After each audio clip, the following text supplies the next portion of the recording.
Hey everybody, it's Heiden, and I'm back to tell you something that you probably already knew was coming. This is my official announcement of the start of the next campaign that I'll be playing, and it will be versus Hellsen, and we'll be playing Scenario 2, and I'll be playing as the Japanese this time, and Hellsen will be playing as the Allies. So why Scenario 2? Well, for those of you who are in the know, you know that Scenario 2 gives the Japanese a little extra bonuses, right? We get more supply, more fuel, more of the critical stuff you need to sustain the war for longer. There's some more aircraft squadrons available. There are a few more infantry divisions, no major ships, maybe some small support ships. And what we'll do here a little bit in this video is we'll go through and do some quick comparisons of the Scenario 1 versus Scenario 2 stuff, just so you can get a feel for what it is that, how they differ.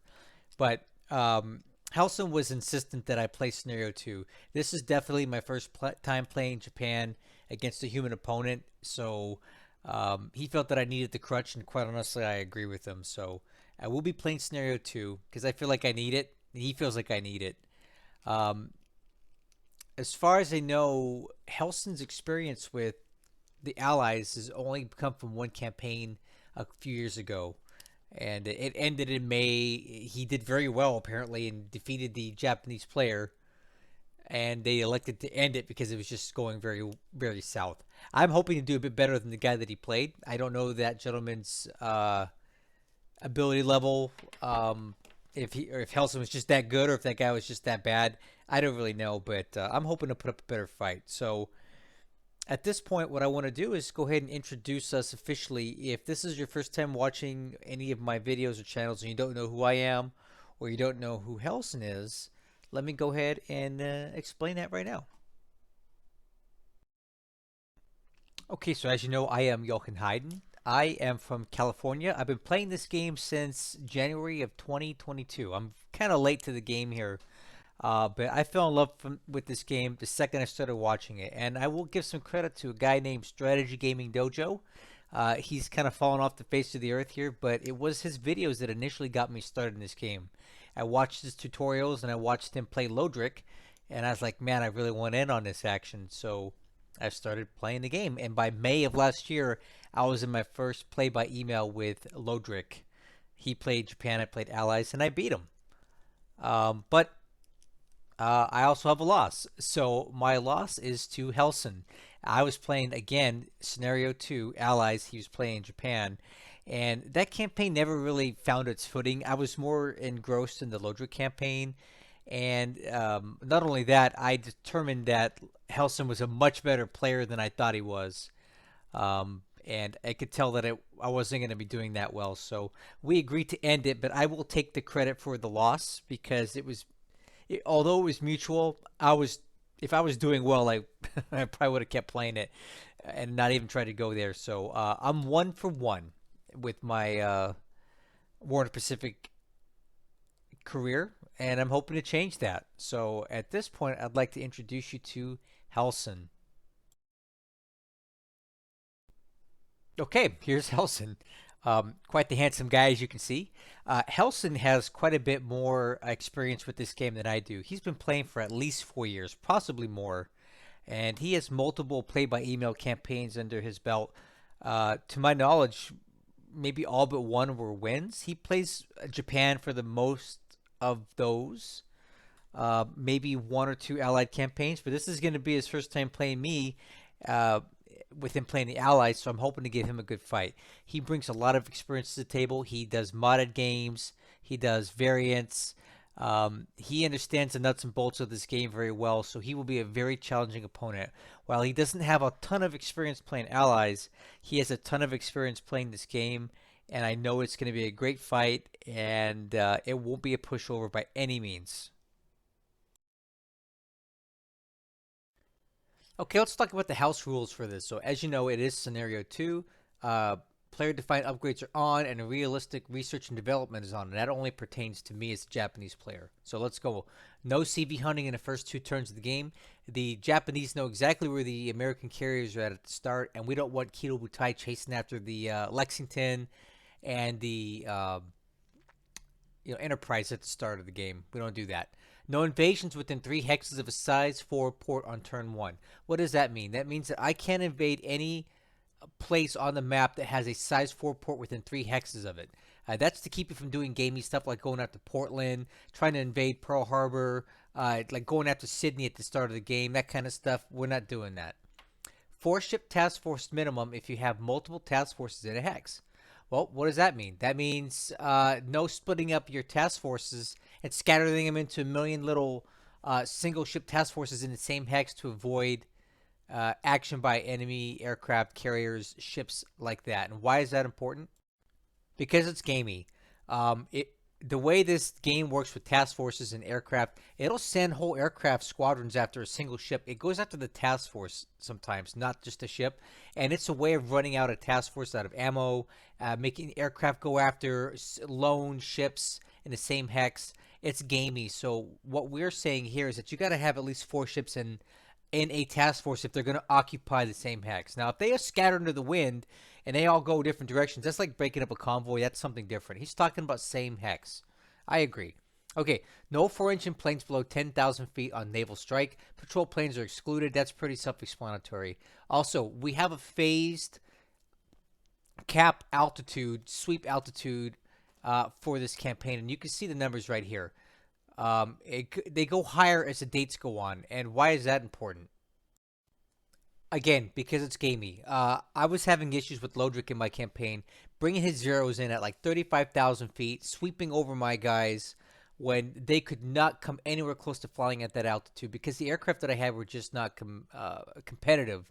And he was taking advantage of it. In reality, you would be hard-pressed to find a Zero flying at 35,000 feet, and an Oscar flying at 39,000 feet on a sweep on cap, all that stuff at the beginning of the war. The altitudes grew as the aircraft performance grew as time went on, but no one was flying that high at the beginning of the war. So we're trying to keep it reasonable here.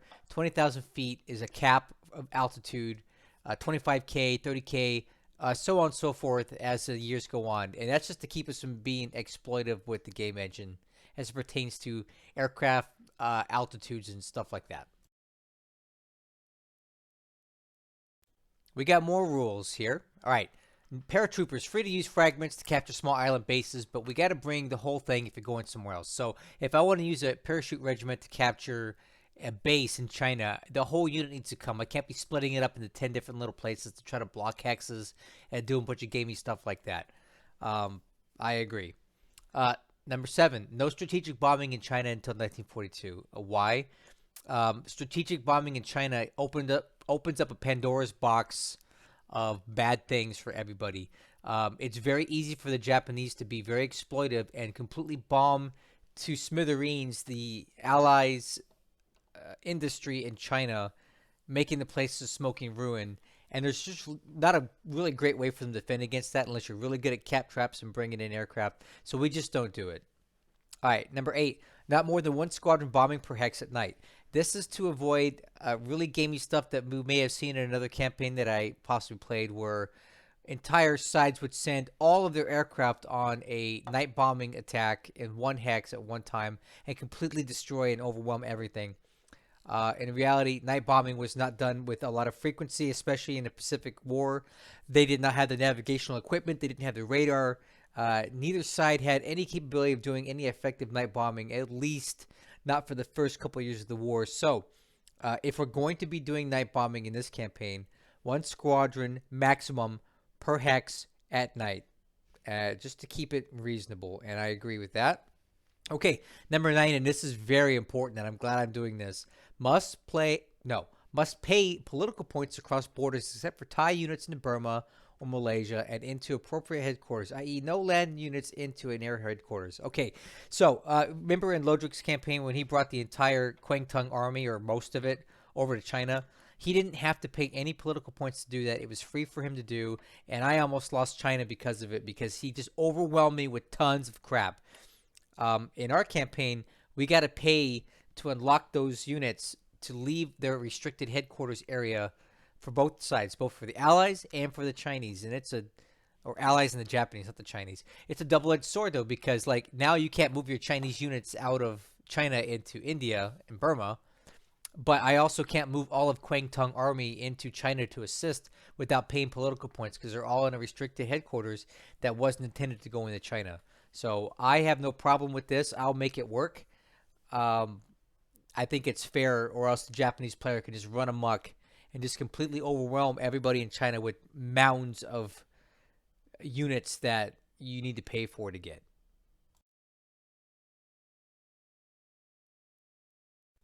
But wait, there's more. I swear we're almost done. Number 10, no using training to dodge sweeps to ambush bombers. Okay, this isn't something I've actually done intentionally or seen done intentionally, but apparently it can be an exploit. If you put units to train, uh, train like fighter squadrons, right, to either sweep or cap, they won't get caught up in a sweep by the enemy, but they will engage bombers. They'll get caught up in a bomber raid, and apparently that's an exploit. I've never seen it myself, but apparently it can happen. I won't do it intentionally. Okay. Number 11, no Jakes on submarines, because no Jake would fit on any submarine the Japanese had. So it's Glens or nothing, because people will go crazy and put a Jake on a seaplane carrying sub, and that's super OP because that gives you like unlimited spotting across the map if you can chain your subs together. Because the Jake has a range of 10 hexes. It's insane. It will fit in the game, but we're not going to allow it here. Number 11, no using reserve mode to avoid movement penalties. So if you move your units in reserve mode, they won't get knocked out of reserve mode if they get bombed by the air. They'll take heavier casualties, but they'll keep moving at the same speed as if they were in move mode. If they're in move mode, they will get knocked into combat mode and will slow down. It will slow down their advance. So Hellsen does not like using reserve mode to move troops because he feels like it makes it too easy for them to escape air bombardment.